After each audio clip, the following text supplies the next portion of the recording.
नमस्कार दोस्तों, आज फिर से आपके लिए एक नया चीज डेली लॉ में मैं लेके आया हूं। सुमित्राई लॉ क्लासेस में सबसे पहले आप सभी का स्वागत है। आजकल ट्रेंड में एक केस चल रहा है, एक महिला का मामला चल रहा है जो सीमा लांघ के सीमा हमारे देश में एंटर हो चुकी है। उसका नाम है सीमा हैदर। ये सीमा हैदर केस जो है सभी के दिमाग में एक ही चीज अब दौड़ रही है, चल रही है कि सीमा हैदर मामले में अब आगे क्या होगा। पबजी खेलते खेलते सीमा हैदर इंडिया में आ चुकी है। उसने यहां के एक युवा सचिन नामक व्यक्ति से अभी शादी भी कर ली है। अब वो इंडिया में आई कैसे? क्या एक व्यक्ति जो अपने पड़ोसी मुल्क या दुश्मन मुल्क या किसी गैर मुल्क में अपना घर बसा सकता है, वो भी 4-4 बच्चों के साथ? अगर सीमा हैदर इंडिया में आई है तो क्या वो वापस जाएगी? यहां की सरकार का रुख क्या होगा? गवर्नमेंट ऑफ इंडिया उसके प्रति क्या एक्शंस लेगी या क्या एक्शन लिया जा सकता है? और वो सीमा हैदर अगर इंडिया में आई है तो वो कैसे आई है, किस आधार पे, किस बलबूते पर वो इंडिया में टिकी हुई है, या फिर यहां पे वो रह रही है अपने 4 बच्चों के साथ, अपने नए पति, पहले वाले पति को उन्होंने छोड़ के पाकिस्तान से वो इंडिया आ चुके हैं। देखिए, न्यूज चैनल में, न्यूज पेपर में, सोशल मीडिया पे, हर जगह पे आप यही न्यूज ट्रेंड में चल रहा है जो कि डेली न्यूज है। तो इन सारे सवालों के जवाब देने के लिए मैंने एक छोटा सा वीडियो बनाने का प्लान बनाया है, जिसमें आप सभी का कोऑपरेशन जरूर होगा। आप वीडियो पूरा देखने के बाद मुझे कमेंट में कमेंट करके बताइए कि इस वीडियो के बारे में आपकी क्या राय है। ये इंफॉर्मेटिव वीडियो है, किसी की भावना को आहत करना, किसी को मतलब नुकसान पहुंचाना या कोई भी ऐसे इंटेंशन से मैं ये वीडियो नहीं बना रहा हूं। मुझे भारत पाकिस्तान धर्म कर्म इससे कोई मतलब नहीं है, बस law point, as this is सुमित्राई लॉ क्लासेस, सिर्फ मैं लॉ पॉइंट पे बात करूंगा। तो डेली लॉ में सीमा हैदर का केस मैं आपको आज शॉर्ट में समझा रहा हूं। सुनिए, किसी भी एक व्यक्ति का right to marry and found family, ये जन्मजात अधिकार होता है। पैदा होते ही हर एक व्यक्ति पैदा होते ही ये अधिकार प्राप्त करता है, वो लेकर ही पैदा होता है। ऐसा यूनाइटेड नेशंस के बनाए हुए अलग अलग कन्वेंशंस, डिक्लेरेशंस बताते हैं। अब ये यूनाइटेड नेशंस ऑर्गेनाइजेशन एक ऐसा संगठन है, जैसे भारत देश में पार्लियामेंट भारत के लिए कानून बनाता है, वैसे यूनाइटेड नेशंस ऑर्गेनाइजेशन एक ये संस्था है जो 1945 में फॉर्म की गई थी, जिसमें सभी देशों के प्रतिनिधि मेंबर्स होते हैं। वो लोग वहां बैठ के जनरल असेंबली में बैठ के पूरे दुनिया के लिए कानून बनाते हैं, और उसमें जो जो लोग सिग्नेटरीज या उस ट्रीटी को साइन करने वाले होते हैं उन पर ये नियम लागू होते हैं। तो उसमें ये right to marry and found family, ये जो अधिकार हर एक व्यक्ति को International covenant on civil and political rights के आर्टिकल 16 में मिला हुआ है। आर्टिकल 16 जो Universal declaration of human Rights का है, आर्टिकल 23 आईसीसीपीआर यानी कि International covenant on civil and political Rights, ये 2 आर्टिकल्स हर एक व्यक्ति को, article 16 of UDHR, article 13 of ICCPR, ये 2 जो आर्टिकल्स है, एक हर एक व्यक्ति को right to marry and found family, शादी करने का और घर बसाने का अधिकार देते हैं। ये कौन से अधिकारों में आता है? ह्यूमन राइट्स की कैटेगरी में आता है।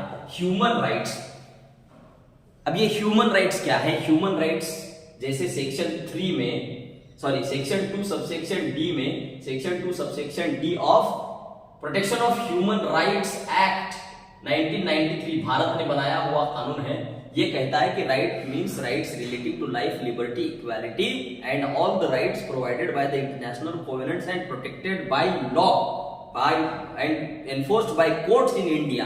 मतलब ये वो राइट्स है जो एक इंसान पैदा होते ही अपने साथ लेकर पैदा होता है, जिसको हम छीन भी नहीं सकते। These rights can not be derogated, उसको छीना भी नहीं जा सकता है। तो इसी के कारण, इसी के वजह से सीमा हैदर आज इंडिया में है, वो भी महफूज और सुरक्षित है।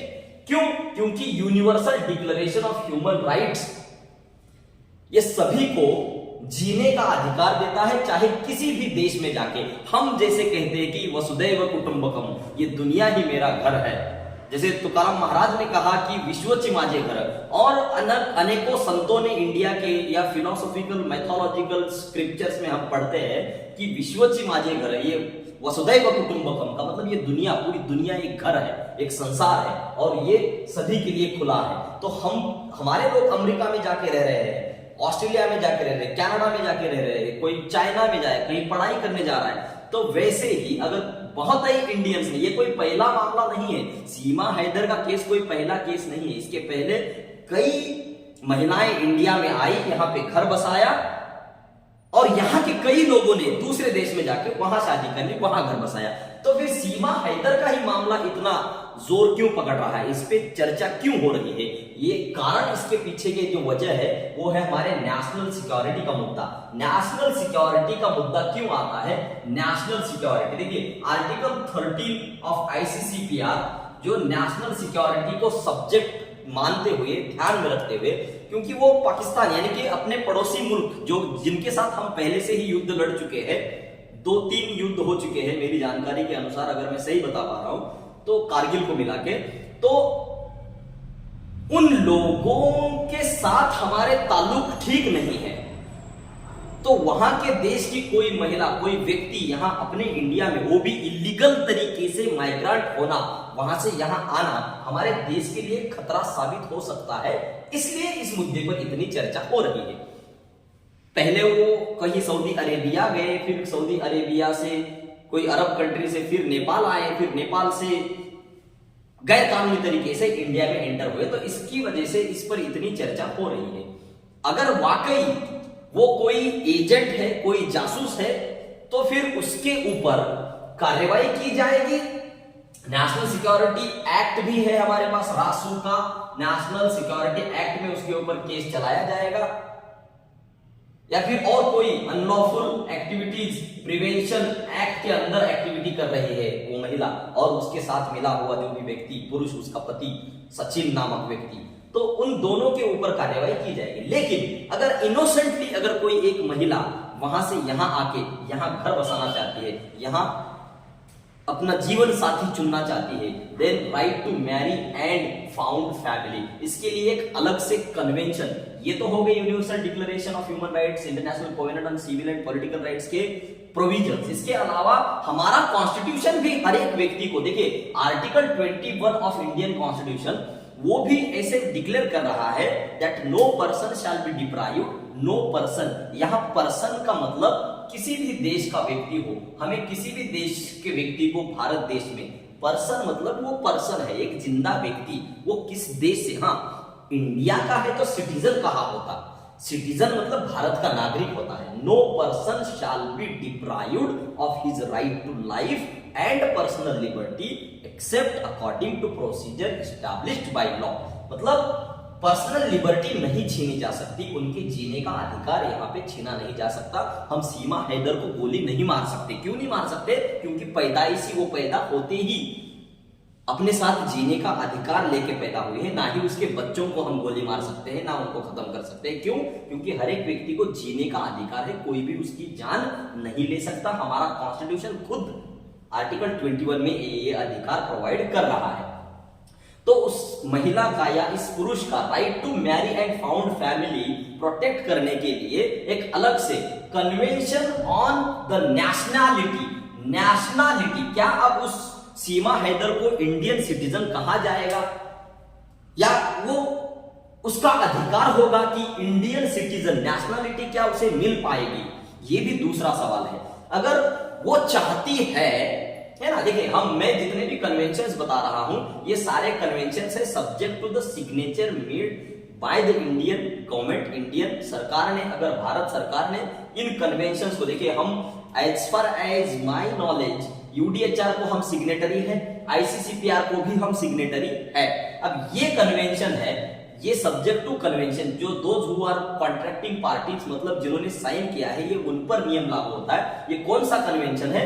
किसी मैरिड वीमेन यानी कि शादीशुदा महिला दूसरे देश से, फॉरेन कंट्री से शादी करके इस देश में आई है, तो उस महिला को वहां का नेशनलिटी देने के लिए section number 3 article number 3 subsection 2 of this convention, convention म्हणजेच ह्या एक घोषणा आहेत, कायदे आहेत, दीज आर द लॉज, ये कानून है। Convention on the nationality of married women 1957 का आर्टिकल 3 सबसेक्शन 3 ये घोषित करता है कि किसी भी सरकार को कोई भी आपत्ति नहीं होनी चाहिए कि अगर कोई महिला दूसरे देश से शादी करके आपके देश में आती है तो उसे आपके देश का नेशनलिटी मुहैया कराया जाए, सब्जेक्ट टू कंडीशंस। उसको रजिस्ट्रेशन करना पड़ेगा, नेचुरलाइजेशन करना पड़ेगा। इसके पहले वाला आप अगर बहुत ही लीडिंग फेमस केस में आपको बता दूं तो जो आज की तारीख में कांग्रेस पार्टी के नेताओं में जो बड़े नाम गिने जाते हैं उसमें से सोनिया गांधी जी भी एक ऐसी महिला है जो दूसरे देश से इंडिया में आई,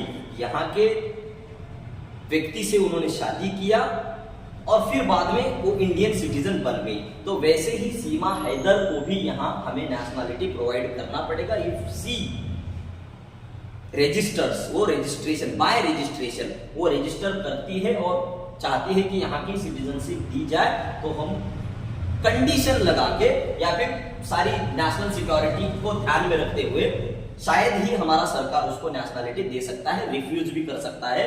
वो डिपेंड करता है कि हमारे नेशनलिटी ये नेशन के हित में होगा कि नहीं होगा, ठीक है। इसके अलावा उस बच्चों का क्या होगा? सिटीजनशिप का अधिकार दोनों को है, वाइफ को भी है, बच्चों को भी है। तो बच्चों को जो अधिकार मिला है children's right to acquire nationality, ये आईसीसीपीआर के आर्टिकल 24 सबसेक्शन क्लॉज 3 में, आर्टिकल 24 क्लॉज 3 में उन बच्चों को भी, every child has right to acquire nationality, तो उन बच्चों को भी यहाँ नेशनलिटी दी जा सकती है। जरूरी नहीं है कि देना ही पड़े, बट डिपेंड्स, सरकार को कोई आपत्ति अगर नहीं है तो सरकार उन लोगों को नेशनलिटी दे सकता है। ये था लीगल एस्पेक्ट सीमा हैदर केस का। आपको आशा करता हूं वीडियो पसंद आया होगा। अगर कोई और जानकारी इसमें आप ऐड करना चाहते हैं तो कमेंट बॉक्स में कमेंट करें। इस सब चैनल को सब्सक्राइब करो, सभी के शेयर कर दो ताकि सभी को ये जानकारी मिले। Thank you.